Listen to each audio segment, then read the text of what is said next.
A Páscoa é um período por muitos lembrado como para se comprar ovos de chocolate, presentear seus familiares queridos e até mesmo se lembrar da famosa história do coelhinho.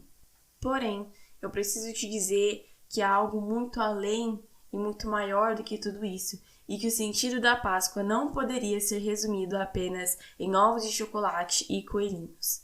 Meu nome é Aimee e a minha intenção ao gravar esse podcast é que você conheça as Escrituras, compartilhar as Escrituras com você para que você conheça mais o caráter do Criador. No episódio de hoje nós estaremos falando justamente sobre esse evento que é tão famoso, que é tão popular, ainda mais, principalmente no mundo ocidental, que é a Páscoa.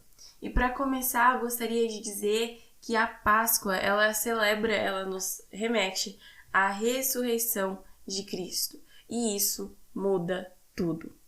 Em Mateus, no capítulo 28, do versículo 1 ao 7, diz assim: Depois do sábado, no primeiro dia da semana, bem cedo, Maria Madalena e a outra Maria foram visitar o túmulo.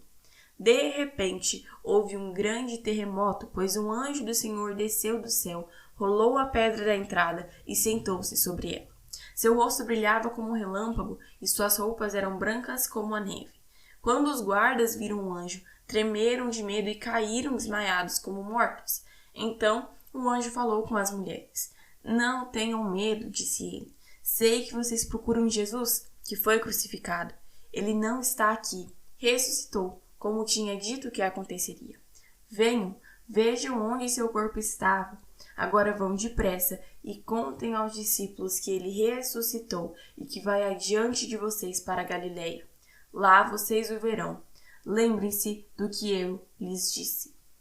Esta passagem é retratada justamente o encontro das duas Marias ao irem até o túmulo de Jesus para visitar o túmulo com o anjo do Senhor. Com um anjo do Senhor, né? Porque o que acontece? Jesus tinha morrido na sexta-feira e elas foram revisitar o túmulo e ver como é que estava. Apesar de elas não esperarem isso, eu acredito que elas quando diz as escrituras, de repente, é porque elas realmente não esperavam isso. E elas chegarem naquele lugar, elas se deparam com um anjo do Senhor sentado sobre a pedra. E Jesus não estava mais lá. E o que é incrível de se ver é que Jesus ele é fiel. Então ele falou para elas que ele ressuscitaria. Ele falou para os seus discípulos que ele ressuscitaria. E o anjo as lembra disso. Apesar de elas terem se esquecido, Deus não se esqueceu da promessa que fez e que foi cumprida. Então a Páscoa ela não é meramente sobre ovos de chocolate, sobre coelhos, mas ela é sobre a história de Cristo, sobre como que ele ressuscitou, sobre como ele venceu a morte. E isso é sinal, isso nos mostra que nós podemos vencer, a vitória só vem através de Cristo. E que Jesus Cristo, ele é o único homem, ele é o único ser que ressuscitou. A gente pode procurar na história, a gente pode procurar, não há nenhum outro homem que tenha ressuscitado. E muitas pessoas ainda tentam alegar que é mentira e que isso não aconteceu, mas até hoje não encontraram o corpo de Jesus. Por quê? Porque ele foi ascendido aos céus. Existem inúmeras provas, a apologética, ela nos prova isso, de que Jesus ele realmente morreu e que ele ressuscitou. Existiram testemunhas vivas, mais de 500 pessoas que viram a Jesus ressurreto, que viram a Jesus vivo após a sua morte. Então nenhuma outra pessoa, nenhum outro que se alegou mestre, que se alegou profeta, ressuscitou após a morte como Jesus Cristo. E essa ressurreição de Cristo prova e mostra ao mundo inteiro e mostra à humanidade que ele é o Filho de Deus, que ele verdadeiramente tomou sobre si as nossas dores, que ele levou os nossos pecados na cruz do Calvário para nos dar vida, para nos dar salvação.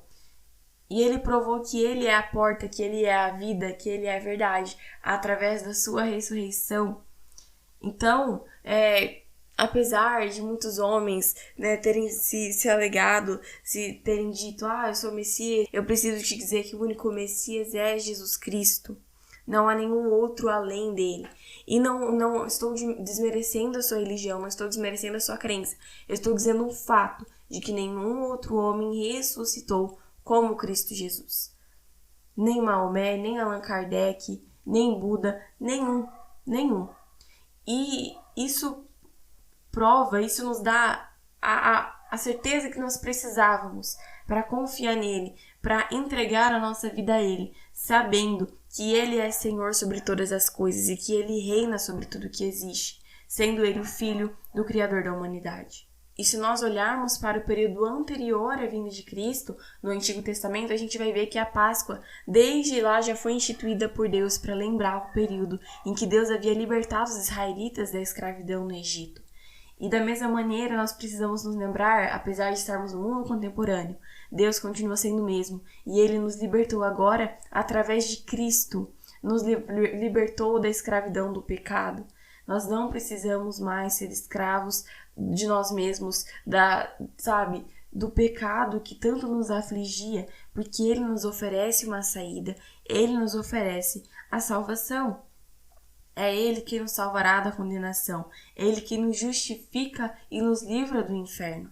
E tudo o que você precisa para ter a vida eterna, para viver a vida com Cristo, é se render aos pés dele, reconhecendo que Ele é o único Senhor, que Ele é o único Salvador.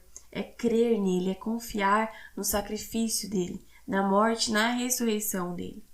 E a fé, ela não é baseada em argumentos. Se eu não tivesse dito para vocês que Jesus ressuscitou e apareceu a 500 testemunhas e todos esses fatos que eu disse, ainda assim, ele seria o Filho de Deus, ele continua sendo o Filho de Deus. Porque é quem ele é. E isso só pode ser explicado pela fé. E não há como explicar a fé, porque a fé é a certeza das coisas que ainda não vemos.